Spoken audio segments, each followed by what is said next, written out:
Oke, anak-anak, sebelum kita masuk pembelajaran nantinya, Bapak ingin teman-teman semua memperhatikan video yang sudah Bapak siapkan. Boleh? Boleh. Nih, di sini ada 3 video. Mau yang mana dulu? Yang kanan, oke ya. Sebentar.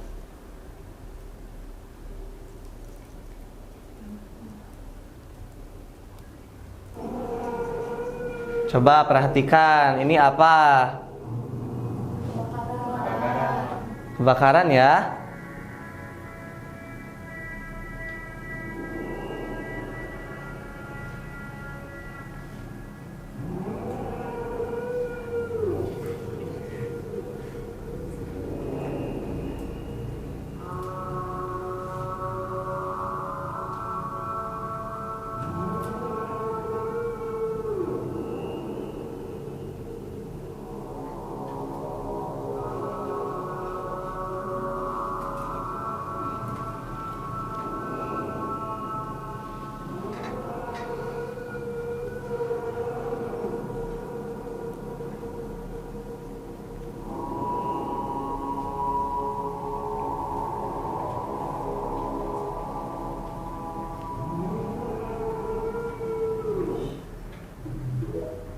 Oke, dari satu video itu aja yang udah teman-teman perhatikan. Coba, ada yang bisa menyimpulkan nggak apa yang terjadi di sana?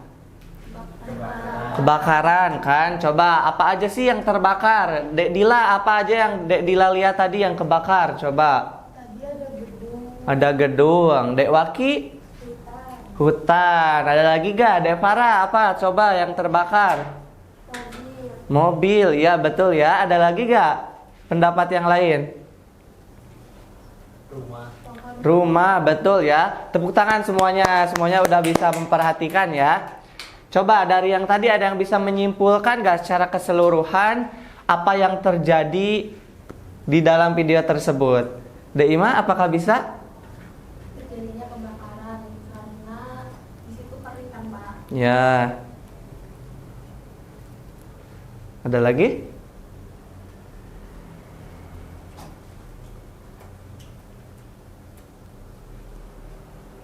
Iya betul ya, di sana kebakaran terus kering. Tepuk tangan dulu untuk Dek Ima, udah bisa menyampaikan pendapatnya. Oke, jadi betul ya teman-teman.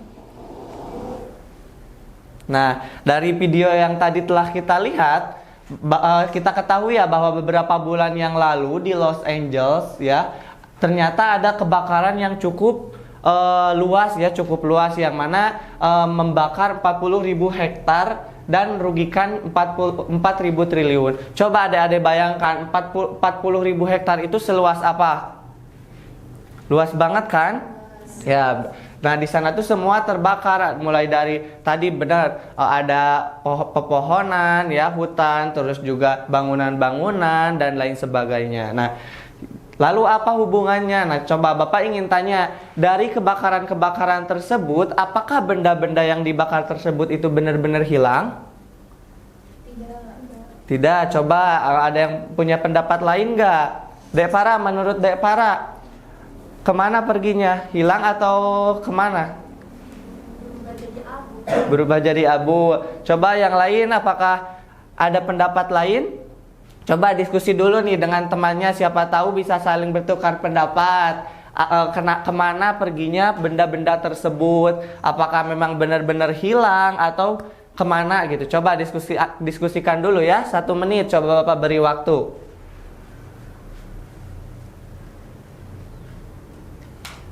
Coba diskusikan ya dengan teman sebangkunya.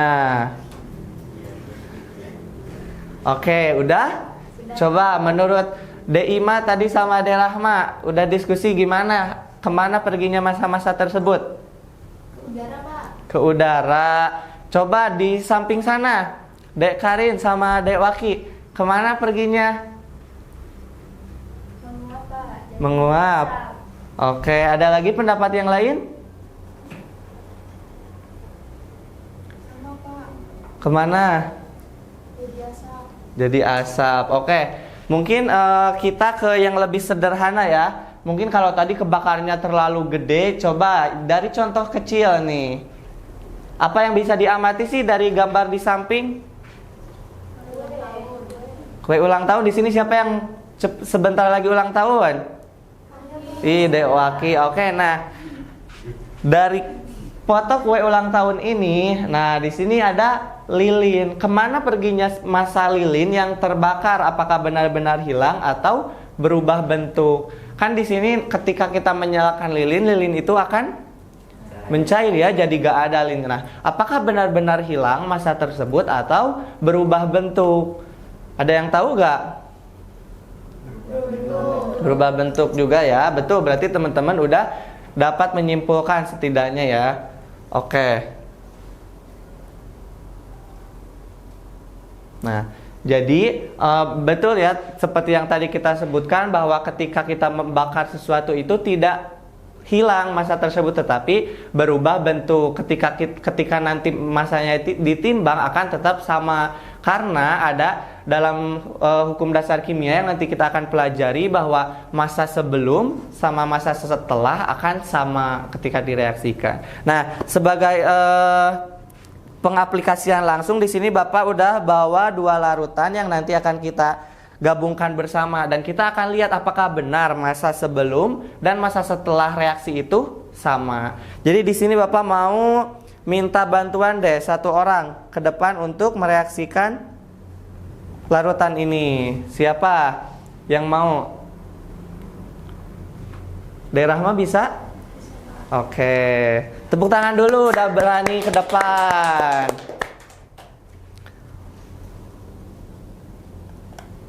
Oke, coba masukkan NaOH-nya ke tabung reaksi.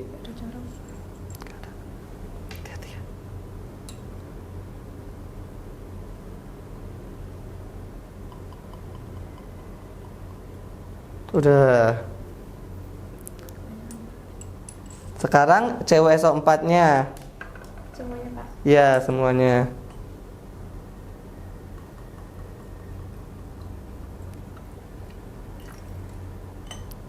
Nah, kita akan membuktikan ya teman-teman masanya.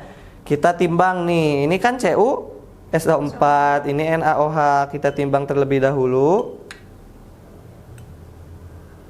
Coba Rahma dilihat ini berapa ya? 179, Pak. 17,9 gram. Oke, terima kasih ya. Silahkan kembali ke tempat. Tepuk tangan. Sekarang kita akan reaksikan nih. Kan kalau sekarang masih dipisah ya antara CuSO4 dengan NaOH. Sekarang kita akan reaksikan apakah benar sama atau enggak. Coba Depara mau ke depan? Kayaknya mau ke depan nih. Oke, ke depan. Nah, sekarang Depara tumpah ini yang NaOH ke CuSO4. Oke, boleh langsung ditimbang. Berapa Depara hasilnya? 17,9, Pak. Nah, kan? Betul kan? Tepuk tangan dulu untuk Depara. Terbukti gak berarti? Terbukti. Oke, nah terus kalian bertanya-tanya gak?